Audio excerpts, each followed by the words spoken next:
Sa dugang pa nga mga balita lokal, magatukod ang National Grid Corporation of the Philippines o kon NGCP kag Capiz Electric Cooperative Incorporation o kon Capelco sang MVAR capacitor bank sa Rojas City agud mapasangkad ang serbisyo sang kuryente sa probinsya.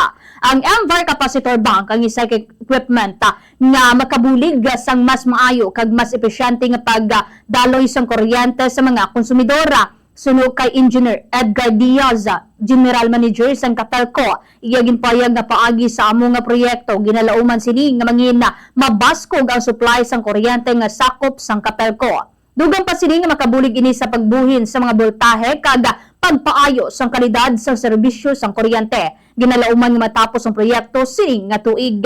Yari pamatian ng kabahin sang pahayag ni Engineer Edgar Diaz, General Manager sang Capiz Electric Cooperative. Parang namin na naman ba, may sulat, di ba? Kung gusto naman pala nga, ako naman sa live ng Dira, ang nakalitan sa poste, pero yung tayo ng Lina, na-turn out, libre siya. How ba kung ang masulat sa inyo balaya? Pagkulang may kabalo. Hindi hindi makontrol. Ganun turn out.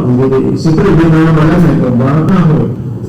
May auto ka lang, hindi makailo ba kung lineman, wala pa rin na may sulat, gagaling na. About ang ginatuloy isang sulat pa, ang gumawa sa mga balay,